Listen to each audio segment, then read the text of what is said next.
Hello, my name is Wade Black, and today we're going to be going through the TQA Feed Lot Phase 2 score sheet. To start off, I want to do a quick review on the TQA vocab words. The horse training definitions is willing submission, which is after initial cue, the horse does a job on a loose rein and no leg pressure, and vertical flexion, which is when the slack's taken out of the rein, the horse puts the slack back in the rein with suppleness through the pull and the loin. The other vocab words we promote in the TQA program is stage 1, 2, 3, 4, which is the revelations through to the feet. Stage 1, which is stopping the front foot and moving the hindquarters either direction around it. Stage 2 is using the hindquarters to pull the horse in reverse motion. Stage 3 is the front feet and hind feet moving together in a lateral motion for a side pass. And stage 4 is stopping the inside hind foot and walking all the other feet forward around it. The stockmanship definitions, we define stockmanship as the ability to read flight zone or pressure zone and balance point that influence the speed and direction of one animal or entire herd of animals. Flight zone or pressure zone is the bubble or the area around an animal when you come into it that you'll cause the animal to move, and balance point is the point on the animal that influences their direction. So here's a zoomed in picture of the score sheets. For box the cow, they'll have a horsemanship and stockmanship score worth 10 points each. Pen the cow with again a horsemanship and stockmanship score.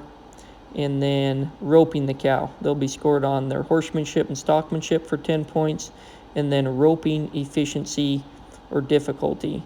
And with that, they'll have a breakaway loop, and they'll be scored on trying to set up the sneak loop. Okay, so now we'll go ahead and look at an actual run. This is the first part of boxing the cow.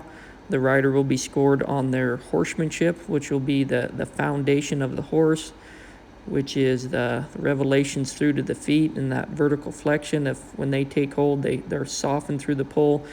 And the big part of that is wanting them soft in the face is being able to move that horse's feet where we want them to go. The more resentful they are about where to put their feet, their head will be up. And so remember, flight zone and balance point a lot of times is one step. So there you showed some stage 4. He'll come up here and get on the balance point, so you can get that cow to turn away. We're looking on the horsemanship, it's foundation and temperament if the horse stays quiet, and then the stockmanship, which is influencing flight zone and balance point. So here he's just trying to show off some turns. The cow trots here, and the rider will trot. He'll stay out of the flight zone to get ahead of him to turn the cow. In this, it's okay if the rider, if he trots or even lopes to get in position. But the big thing, we're trying to measure the stockmanship of how the rider is influencing the flight zone. So if the rider has to trot or lope to keep in the right position on the cow, that's fine. But if the reason why they're trotting and loping is because they're too far into the flight zone and the cow's temperament is excited and the rider's causing it, they'll get docked. And so in the real world, obviously, there'll be times where we'll need to trot and rope to get in position. But the focus is on here is if the rider can show off their stockmanship. Just like you can get a horse soft and handling good, that's what we're looking for here. If the rider can direct a cow without low stress and keep him quiet and soft here. So he'll come clear out on the flight zone. He'll get him to turn. There he did stage 4, and he's way out of the flight zone there. Remember, we're using pressure zone. We don't want to ignite their sympathetic nervous system. That's high energy and high stress.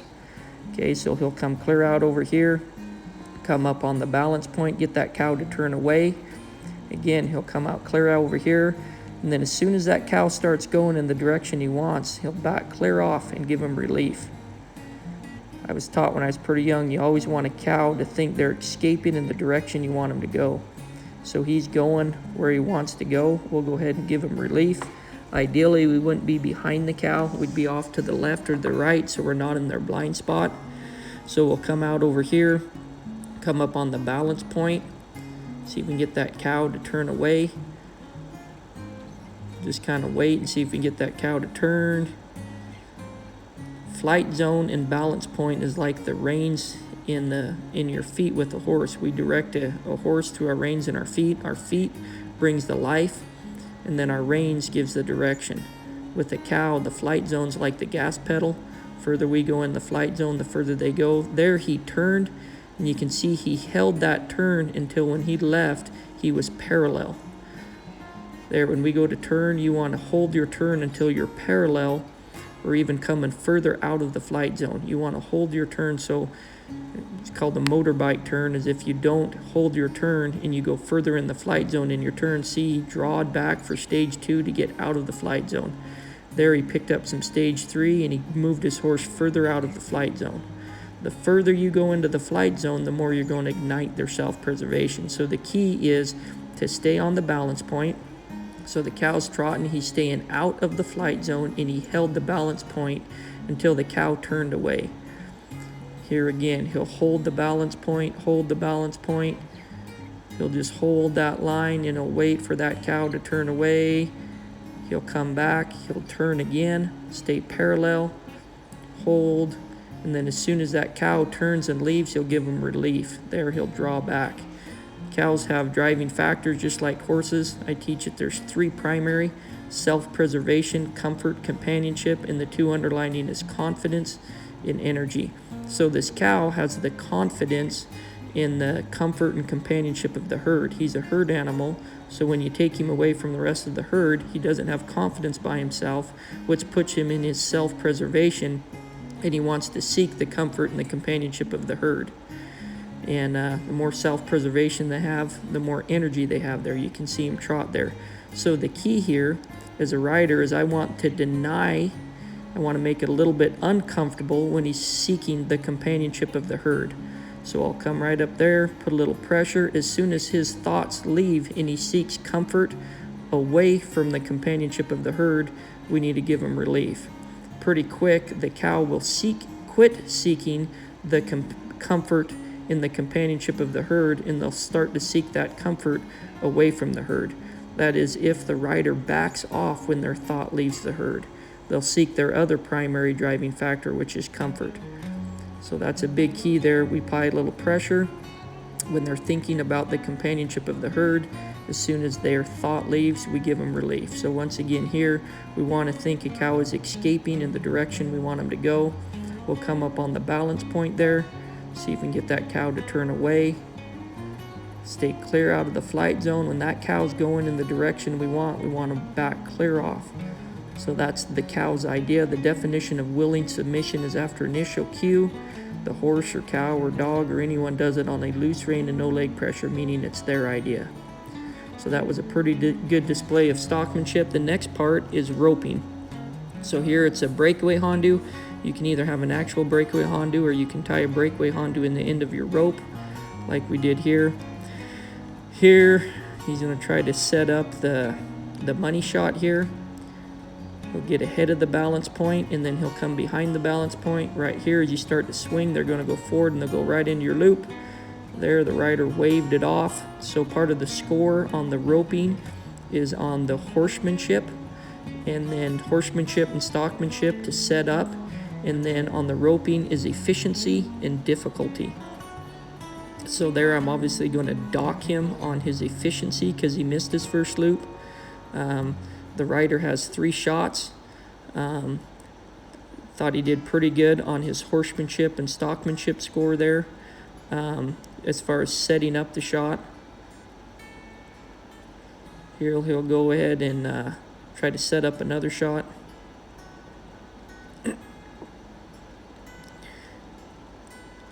He'll do an offside shot. Try to swing once or twice and throw. He swung twice, roped him, and dallied. Okay, so I'd go through how I'd score this for boxing the cow on the horsemanship, foundation, and temperament. We start at a 5 and we go up from there. I'd probably give him a 6 or 7 on horsemanship. For stockmanship, ideally we like the cow to turn away from us. It shapes us up for when we go to pen the cow. He got some turns away, but then some of them were in, so I'd probably give him a 6 on boxing the cow. On penning the cow, he showed a good understanding of stockmanship, especially when the cow wanted to come over top of him there. He was able to hold the balance point. Through his turns, he was able to hold the turn and stay out of the flight zone to influence the direction of that cow. So I'd probably give him an 8 on stockmanship. For his horsemanship, definitely there's times where the horse didn't have a very good foundation as far as through to his feet. His head would come up and kind of be into his hands. Overall, on his temperament, when the rider wanted to slow down, the horse was quiet. I'd probably give him a 6 on his horsemanship. For the breakaway, for the shot there, he was able to shed him up on the stockmanship. Horsemanship, again, the horse was into his hand a little bit, so I'd probably give him a 6. For the roping efficiency, he missed his first loop, so I'd dock him on that. For the difficulty, he was able to swing twice and catch good on a second one, so I'd probably average that out to a 5 or 6.